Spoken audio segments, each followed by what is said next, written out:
प्रति गाणगापूर म्हणून प्रसिद्ध असलेल्या नाशिक जिल्ह्यातील निफाड तालुक्यातील श्री क्षेत्र मौजे सुकेने येथील दत्त मंदिरात आज दत्त जयंतीच्या पवित्र पर्वकालावर जिल्ह्यासह राज्यभरातील शेकडो भाविकांनी दर्शनासाठी मोठी गर्दी केलेली होती।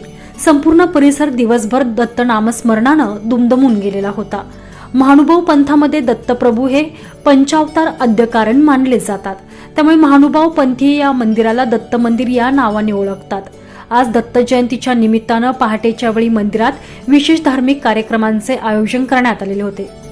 पहाटे महंत सुकेनेकर बाबा यांच्या उपस्थितीत पूज्य अर्जुनराज सुकेनेकर, पूज्य बाळकृष्णराज सुकेनेकर, पूज्य राजाधराज सुकेनेकर, गोपीराज शास्त्री सुकेनेकर, पूज्य अर्जुन सुकेनेकर आणि पूज्य तपस्विनी सुभद्राताई सुकेनेकर यांच्यासह मोठ्या संख्येनं उपस्थित असलेल्या भाविकांच्या हस्ते देवास चंदन उटी, काकडा आरती करण्यात आली आणि त्यानंतर महाआरती संपन्न झाली।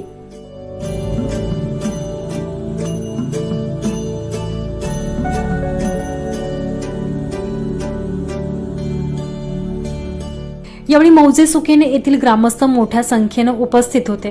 दिवसभर भाविकांची दर्शनासाठी सतत गर्दी असल्यानं मंदिर परिसराला अक्षरशः यात्रेचे स्वरूप प्राप्त झाले होते। विशेषतः दुपारी झालेल्या मुख्य आरतीच्या वेळी भाविकांनी मोठ्या संख्येने हजेरी लावलेली होती। सायंकाळी उशिरापर्यंत मंदिरात दर्शनासाठी भाविकांची रीघ ही कायम होती।